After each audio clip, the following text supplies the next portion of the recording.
Ce qui est vraiment fascinant pour les biochimistes, les biologistes moléculaires qui ont étudié le vivant depuis maintenant quelques dizaines d'années, c'est de s'apercevoir que tous les organismes actuels sont constitués des mêmes composants. En fait, les bactéries et maintenant les archées ont, comme nous, de l'ADN, des gènes avec les mêmes bases dans l'ADN, les fameuses 4 lettres ATGC.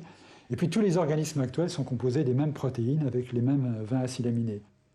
L'existence de ces protéines universelles a permis, par exemple, à un groupe de chercheurs américains d'utiliser ces protéines pour construire un arbre universel, pour déterminer les relations de parenté entre tous les organismes.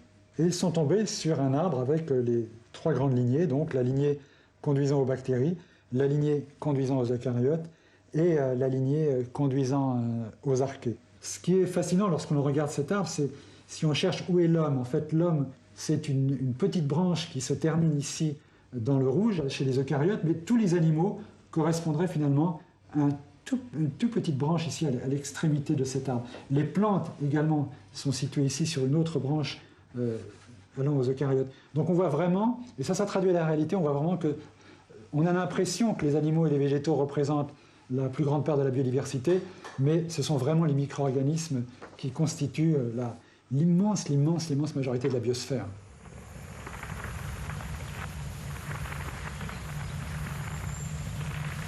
La plupart de mes cousins seraient donc invisibles à l'œil nu. Mais qu'à cela ne tienne, il reste encore un personnage dont on n'a pas parlé. Pour le rencontrer, c'est facile. Il faut se diriger tout droit vers le centre de l'arbre.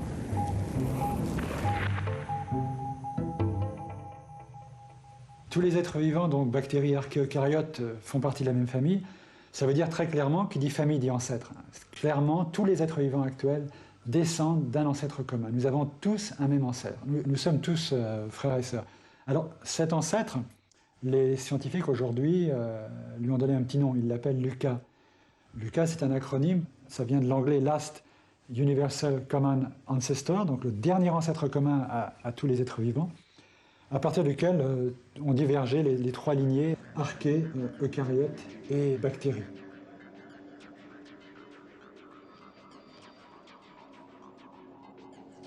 Ce qui est certain, c'est que LUCA ne devait pas être seul à son époque. Ce n'est pas la première cellule, ce n'était pas non plus un individu isolé.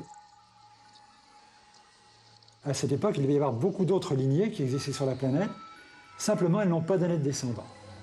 Tous les descendants des autres lignées cellulaires ont disparu, ont été éliminés par les descendants de LUCA.